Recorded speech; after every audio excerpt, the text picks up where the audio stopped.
Hello, my name's Mark Geary, I'm the Distracted Baker, and welcome to the next episode. Today we're going to be making a really simple jam sponge pudding, and there's about 4 or 5 ingredients in it. It takes about 20 minutes, and it's dead easy. This is your ingredient and equipment list. Pause here while you gather these items, and at any point in the video, should you need more time. So if you're at a loss for something after your dinner, you fancy something sweet, always have this, but don't have it every day like me and David did, because that's what happened basically. I was 3 stone yesterday. Look what happened. Tangent.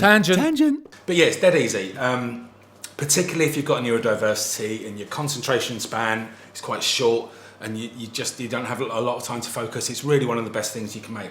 So first of all, we're just going to put in about 120 grams of butter. Again, make sure it's softened. Doesn't matter if it's salty or not. This one's got toast crumbs on it or cracker crumbs, because I had a bit of a midnight feast eating Cornish wafers the other night. Very nice, by the way. You've got to have them with butter. This probably salted for that reason. Yes, it is. So there we go. Get out. Come on. Oh, I'm so close. I'm usually really good at measuring this. And then we're going to add into that about 35 grams of golden syrup. Use Lyle's. I'm not being funny, and I'm not just suddenly advertising. Use Lyle's. But it just tastes... Other golden syrups I've tried just don't have the same taste. So just use one that you know really well. So we're going to put in about 35 grams of that. And so we also add about 40 grams of caster sugar. Now, to get us to 100. So with this, you just beat all this together. Now, some people say you've got to make sure that this is really pale, you know, like I do with lots of other recipes. You don't have to with this, just mix it together till it's fully incorporated. You really don't have to mess about with that. That's that. We put in 2 eggs. Add them one at a time. Again, they could curdle a little bit. It doesn't really matter for this recipe so much. So just add one at a time. If you break them up to begin with, it's probably a wee bit easier. I'm yet to find. I'm going to work on a vegan week one week. We're working on some plant-based puddings. Where I want to try and veganise some classics. So, but for today I haven't figured out what I could use for a good egg substitute for this just yet. I'm just going to do the second one. Second egg. Yeah, and the eggs could be medium or large. It doesn't really matter so much for this recipe. It's Archie. Hello, boy. Hello, mate. What are you doing? Oh, hello. Look who that is. Is there Archie? Archie's a bit upset with me because I cut his nads off. I didn't do it personally. I got a vet in a sterile condition, but he's been a very, very good boy. And I can't stroke you just now, mate, because I'm cooking, but I will in a minute when I've done some things. And he'll probably try it. He knows what I'm making. He loves this recipe. Last week, I made it and I messed it up a little bit because it was I left it in the microwave a little bit too long and the cling film sucked back down on the thing. So we'll go through that in a minute. Anyway. Tangent! That'll be a tangent. So now we're going to add 120 grams of self-raising flour. 60. That's perfect, actually. Mix that in. And just make sure everything's incorporated. So that you never, when you're making cakes, again, never over mix. But this is like a pudding anyway. And if the butter's soft, it will incorporate really quite quickly.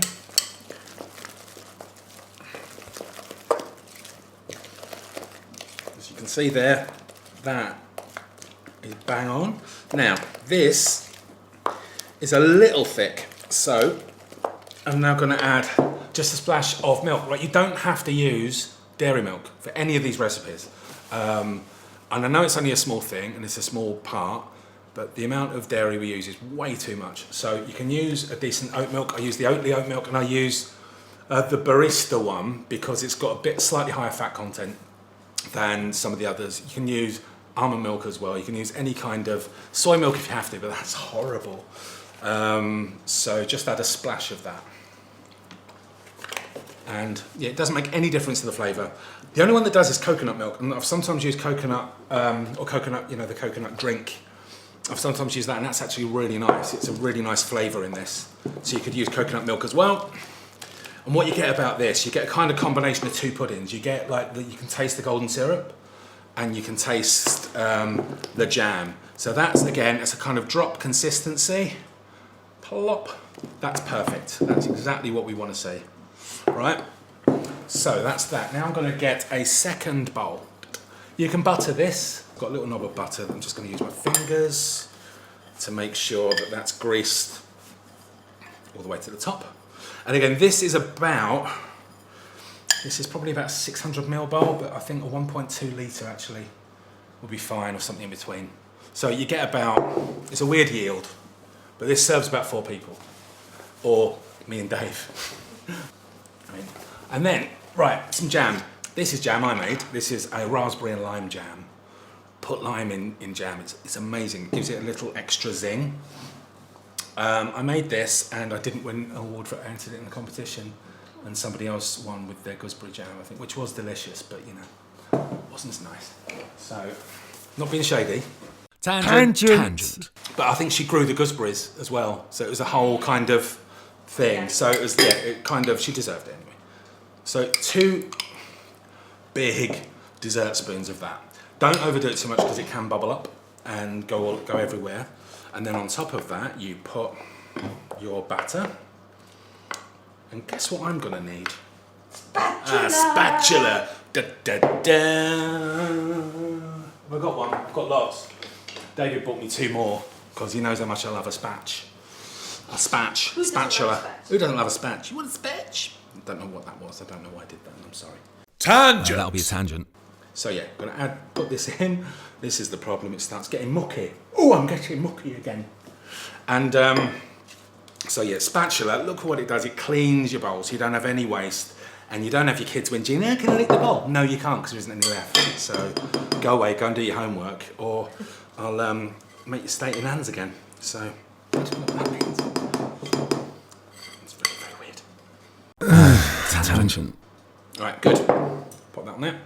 Fingers, and now I can do that at the end. Oh yeah, right. Oh, you can also put other flavourings into your batter if you want to. So you can put a little bit of vanilla extract, or almond. It's actually quite a nice flavour in that.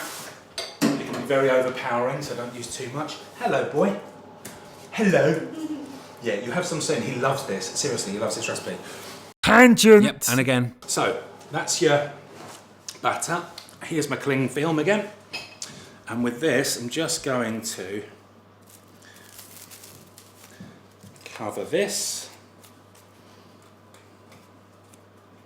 We need to do a cling film montage. A cling film montage. Every time. Do you know, David's had this since I moved in 17 years ago, and it's never run out. You should maybe do one look like Thunderbirds, you know, with the hands. Tangent. It's another one. Right, so now, in your microwave, pop this in for about 4 minutes on a high setting. I think our one's about an 800 watt microwave, but you know, anything like that is fine. Pop that in, 4 minutes.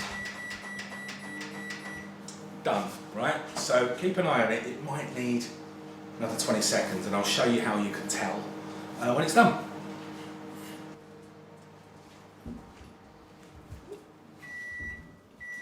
Smash it. So that's 4 minutes. All right. So take that out. If you have a look, that's super hot. If you can see in there, look at the way that's risen, and it's really done well. But watch what that cling film's doing. See, it's just starting to shrink back, and I need to get in there quick. Get out of the way. It's going to do something awful. We don't want that awful thing to happen. So I'm going to take this straight off, because the pressure. Oh, there we go. The pressure on me then. So that is that, right? That is going to be pretty good. So give it a bit of a press, and see it should spring back a bit. When you touch it, it should be spongy. Yeah, there we go. So if you're not fussed like me and Dave, we just get a spoon. We just sort of eat it, don't we? And we just split it in half. But if you want to turn it out, get a plate here. And this is where the buttering should have been useful. Ooh, Be very careful because it's boiling, and turn it. Oh. Out. Just give it a moment because you can see there's a bit of jam at the bottom there. Whoop, excuse my fingers. And there we go. So that is a rather good jam and golden syrup sponge pudding. That in the microwave and took what? How long? 10 minutes from the bee of the bang. So that's that. Not bad, eh? And it's really delicious. It's really simple to make, and it should serve for less greedy people or to Mark and David. So this is our jam sponge. You can have it with this vanilla custard that Oatly do as well. Hello, Oatly do not sponsor this program. I just need you to know that. Well, not yet anyway. Hi, Oatly. But this you need to whip up, and it kind of becomes foamy and quite light. So it's a really light version of a custard and completely dairy free. It's really delicious. And we're going to break this up. There we go. So it's quite a dense cake. Remember, it's a pudding, not a cake. And I'll tell you about the flavour in a minute.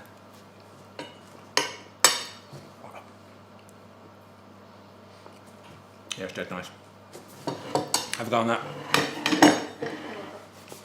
It'd be really good with ice cream. It's like proper Brexit dinner, isn't it? Brexit dinner. Don't say that. A Brexit dinner. Yeah, Brexit pudding. I want to call it a Remain pudding. Ooh, that's sweet. But you can see that the syrup's in the pudding itself. It's really the proof of the pudding. Wow. So Heather was struggling to cut that. Yeah. Heather's had this service for about 2 months now. And now she's using it, which is like really daft thing to do. Instead of saying, "Could you cut that for me, please?" Ow! Can I go? She now wants an ambulance, but it's good. It's good, but it's not an anaesthetic, so it's not that good. But that's really good. The raspberry and lime jam as well. You get a little bit of kick in the lime. So for me, when you've got sweet flavours, it's always really nice to have a kick of something else to kind of to fight against that. So I always like citrus, for example, just to go against sweet because it just gives you a bit of a on top of it, or a bit of a. And Archie is now looking for something, so I'm gonna give him a tiny bit because he does like this. Arch, this is a good boy. Oh, you like that, didn't you?